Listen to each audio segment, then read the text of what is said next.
नमस्कार दोस्तों, स्वागत है आपका हमारे चैनल फिल्मी वाणी पर। दोस्तों, भारतीय सिनेमा के इतिहास में आज तक कभी ऐसा नहीं हुआ कि किसी फिल्म के रिलीज़ होने के बाद उसे ओटीटी पर रिलीज़ किया जाए और ओटीटी पर देखकर उसे दोबारा से थिएटर में रिलीज़ करने की मांग सामने आए। इसके चलते एक दिन की स्ट्रेटेजी पर उस फिल्म को दोबारा से रिलीज़ किया गया हो और धीरे धीरे एक एक करके उस फिल्म ने बॉक्स ऑफिस पर महीनों का रन टाइम कंप्लीट कर लिया हो। मगर ये कारनामा आज की तारीख में एस.एस. राजामौली की फिल्म RRR कर चुकी है।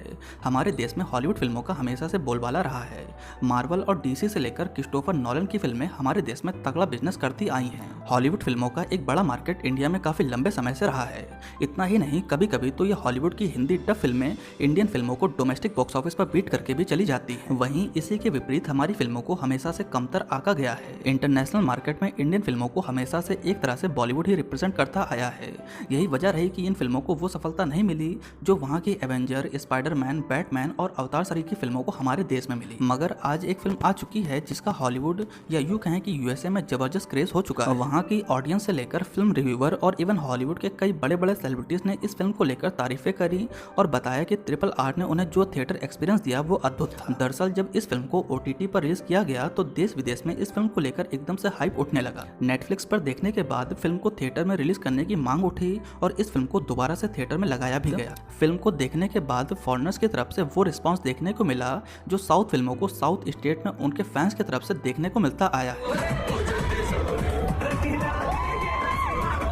लिटरली वहाँ के लोग स्क्रीन पर चढ़ चढ़ के डांस करने लगे। उन सभी को वो मूवी एक्सपीरियंस मिला जो अपनी लाइफ में कभी भूल नहीं सकते। दोस्तों, RRR ने इंडिया और इंडियन सिनेमा की इमेज को एक पॉजिटिव तरीके से चेंज करने का काम किया है। इससे पहले तक ज्यादातर फिल्मों में इंडिया को कैसे दिखाया गया, एक गरीब पिछड़ा हुआ देश के तौर पर। यहाँ RRR उन सभी के मुंह पर तमाचा मारती है जिनकी ऐसी धारणाएं थी। ये फिल्म हमारे देश के कल्चर, संस्कृति, फैमिली वैल्यूज और रिश्तों की बॉन्डिंग को बहुत अच्छे तरीके से दिखाती है, as well as film making के सारे पैरामीटर्स को भी पार करती है। RRR आपसे सिर्फ 3 घंटे मांगती है और उन 3 घंटों में आपको एक रोमांचित दुनिया में खड़ा करके रखती है। ये आपके सामने एक अधूरी कहानी पेश नहीं करती, ना ही ये फिल्म अगले पार्ट के लिए कुछ छोड़ के रखती। ये फिल्म अपने में पूरा मजा 100% सेटिस्फेक्शन के साथ देने का कार्य करती है। हॉलीवुड आज इसीलिए चरमरा रहा है क्योंकि वहाँ हर कोई ऐसे फिल्म बना रहा है कि अगर ये फिल्म चल गई तो इसका अगला पार्ट, यहाँ तक कि यूनिवर्स ही बना दिया जाएगा। इससे ऑडियंस को थिएटर से बाहर निकलने के बाद एक अनसेटिस्फेक्शन फील होता आ रहा है। यही वजह है कि हॉलीवुड की फिल्में पिछले काफी समय से लैग करती जा रही हैं। सुपर हीरो फिल्मों ने मार्केट को इस तरह से कैप्चर कर लिया है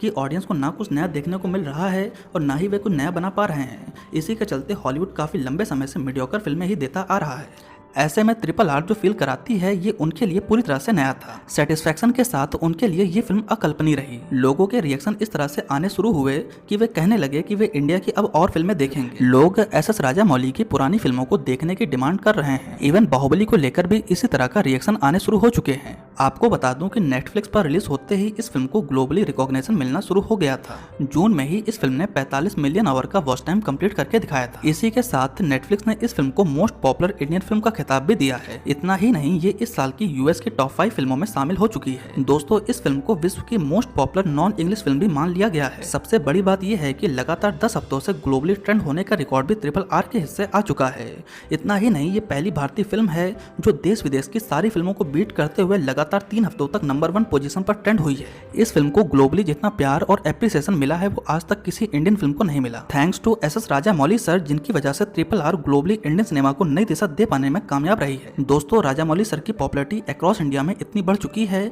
कि लोग उनका कंपैरिजन सीधा जेम्स कैमरॉन से करने लगे हैं। आम ऑडियंस से लेकर बड़े बड़े रिव्यूअर और तो और बड़े बड़े सेलिब्रिटीज ने एस.एस. राजामौली और उनकी फिल्म RRR की भर भर के तारीफ करी है। जेम्स गन, जिन्होंने द सुसाइड स्क्वाड और गार्जियन ऑफ गैलेक्सी जैसे प्रोजेक्ट्स बनाए हैं, उन्होंने भी RRR की तारीफ करी। स्कॉट डेरेक्सन, जो डॉक्टर स्ट्रेंज के डायरेक्टर हैं, उन्होंने भी इस फिल्म की तारीफ करी। रूसो ब्रदर्स, जिन्होंने मार्वल की इन्फिनिटी वॉर और एंड गेम जैसी फिल्में बनाई हैं, उन्होंने भी RRR और एस.एस. राजामौली की तारीफें करी। बड़े बड़े मीडिया हाउसेस की तरफ से पॉजिटिव आर्टिकल छपे। इसके अलावा सैकड़ों वेल नोन पर्सनैलिटीज की तरफ से भी फिल्म को एप्रिसिएशन मिला। हमिस स्टील, लुल्स इडोरा, Edward Sonnenblick, Patton Oswalt, Jackson Lanzing, Ron Hogan, Larry Karaszewski, Stan Carey Keith Carter, Brian Lynch और जैसन कॉन्सेप्शन जैसे कई सेलिब्रिटीज ने RRR फिल्म का सपोर्ट किया। फॉरेनर्स इस फिल्म को 1959 की religious epic film Ben Hur से भी बड़ी फिल्म बता रहे हैं। दोस्तों, कॉलिडर वेबसाइट लिखती है कि टॉप गन मार्विक और जुरासिक वर्ल्ड जैसी फिल्में RRR के कंपैरिजन में बहुत छोटी हैं। डेडलाइन हॉलीवुड लिखता है कि RRR कहीं पर भी डल नहीं होती, बल्कि ये फिल्म ऊपर ही उठती रहती है। फॉरेन का फेमस पोल्टर पॉलीगन लिखता है कि RRR एक बिजी मूवी है जो अपने camera work, busting crowd scene, set design और CGI से हमें बांधे रखती है। इसी तरह IndieWire, the Austin Chronicle, the New Yorker Time और द स्क्रीन इंटरनेशनल जैसे बड़े मीडिया हाउसेस ने इस फिल्म के लिए हाईली पॉजिटिव रिव्यू दिए। रोलिंग स्टोन एक आर्टिकल में इस फिल्म को मोस्ट रेवोल्यूशनरी फिल्म ऑफ 2022 बता गया। इसके अलावा भी the Detroit News, Israel newspaper, Haaretz, Comic Book Resources और आयरिश टाइम्स जैसे न जाने कितने पोर्टल ने इस फिल्म की तारीफ करी।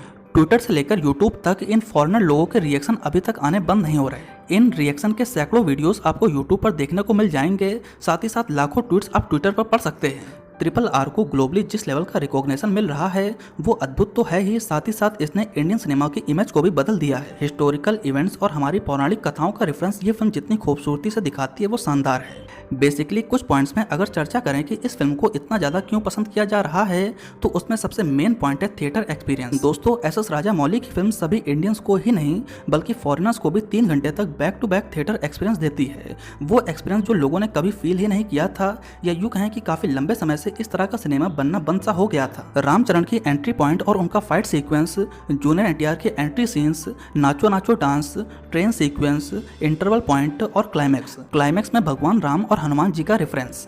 SS राजामौली और उनके पिता ने पता नहीं किया मगर इतना जरूर कुछ ऐसा क्रिएट कर दिया था जो अकल्पनीय था। फिल्म वहीं से पिकअप पकड़ती है जहां रामचरण अकेले लाखों की भीड़ में कूद जाते हैं। जूनियर NTR की एंट्री सीक्वेंस हो, शेर के साथ लड़ाई हो या फिर जंगल का सीक्वेंस, सब कुछ बियॉन्ड इमेजिनेशन था। जब वो ट्रेन सीक्वेंस होता है वहां पर भी बियॉन्ड इमेजिनेशन ही एक्शन सीक्वेंस देखने को मिलते हैं। मैंने अपने रिव्यू में ये कहा था कि इंटरवल पॉइंट किसी ने अपनी लाइफ में सोचा भी नहीं होगा। लिटरली अंग्रेजों की पार्टी में जूनियर NTR जिस तरह से जानवरों की भीड़ लेकर कूदते हैं वो वाकई में शानदार था। जितनी भी ऑडियंस ने उस सीन को 3D में देखा होगा, सीरियसली वे अपनी पूरी लाइफ में भूल नहीं सकते। इसके ऊपर से रामचरण और जूनियर NTR की फाइट सीक्वेंस और उसमें आग और पानी का रेफरेंस, ये आग और पानी का रेफरेंस लेके जो एक्शन दिखाया गया वो इसको और भी ज्यादा शानदार बनाता है। मैंने इस फिल्म के दौरान क्या फील किया वो डिस्क्राइब करना मेरे लिए बहुत मुश्किल है, लेकिन SS राजामौली सर ने तो उसे स्क्रीन पर प्ले करके दिखाया है। और वो नाचो नाचो सॉन्ग्स, एक ऐसा सॉन्ग जिसने मुझे ही नहीं बल्कि अंग्रेजों को भी स्क्रीन पर नाचने पर मजबूर कर दिया। एक एक बीट और एक एक डांस सीक्वेंस जो इतने स्टाइलिश और फास्ट पेस में रखा गया